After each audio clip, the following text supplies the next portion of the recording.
Jim, how do you reflect on that tonight? One of frustration I felt, Jim, to be honest. First half I thought we were the better team. We had 2 or 3 good opportunities. Obviously Richard Tate has hit the post. We've had a really good corner from McAllister, good delivery in. Ended up on the crossbar at one point. And Tate has forced Fulton into making a really good save down low to his left. So I was a bit disappointed not to be at least a goal up at half time. But then second half, the wind really picked up, and Hamilton were, they're good at what they do. They go long very early up to Big Ogbo. He wins his fair share of flick-ons, and Anderson does a lot of running off him. So I thought Hamilton forced us back a lot at times in the second half. We scored a really good goal, a really well worked goal, some decent build up in it. Kyle McCall does really well to pass to Ilkay, and it's a fantastic finish from Ilkay on the edge of the box. I felt a clean sheet would have been enough. I said that to the boys before the game. I always fancied us to score. Hamilton have conceded quite a few goals this year, and I did believe we'd get an opportunity, but unfortunately we just weren't able to hang on. The goal against is poor. It's really, really sloppy from our point of view. The poor reaction on the edge of the box to get closer to Anderson.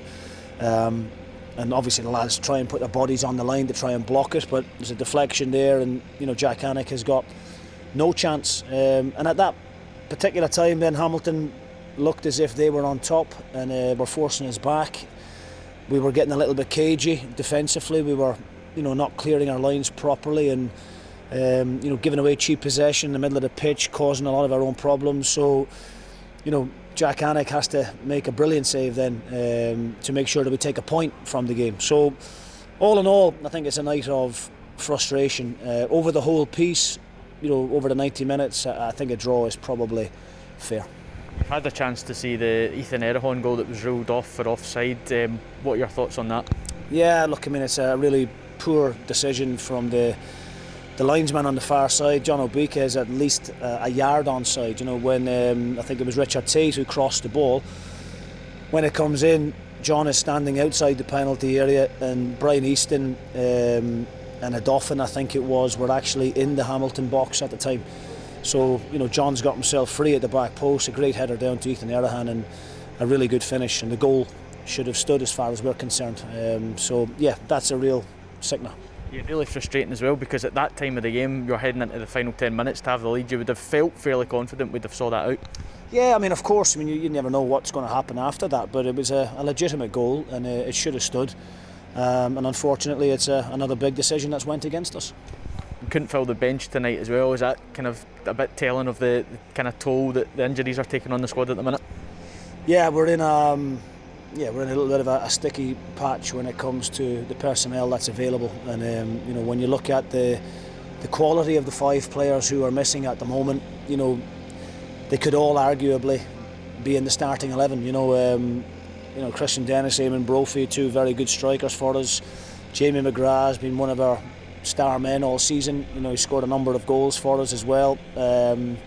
Colin Quainer, obviously nobody's seen the best of Colin yet after the injury in Perth, but we're hoping the big man will be back training with the group early next week, and hopefully have him available for maybe that following weekend to be back in contention. And who have I missed out? I've missed out one. Jake Doyle-Hayes. So yeah, Jake's picked up a real innocuous one up in Aberdeen, landed awkwardly going up for a header, and it doesn't look great. So 5 key members of the squad, and we're now at the stage where we've got a lot of kids involved. We brought Peter Amrinsky into the squad on Saturday just to be a part of it, because he's working hard in training, and if we can't fill the bench, then we might as well put the players who are registered on it. So we've got 2 goalkeepers, 2 18-year-olds, Daniel Finlayson, 20-year-old, who's still to make a senior debut in the Premier League, and obviously the couple of experienced ones there were Connolly and Flynn. So the options on the bench aren't what they were a few weeks ago, which is disappointing, especially going into this crucial period, but we can't feel sorry for ourselves. I thought the starting 11 was a strong starting 11 tonight. I thought there was enough there to go and win the game, and we'll just need to make sure the boys recover really quickly for what's going to be another huge battle on Saturday against Livingston, and it'll be very similar to the game that we just saw tonight. I know we do talk about obviously being down to the bare bones at this stage, but after a frustrating result like tonight, is it always good to be straight back sort of to it?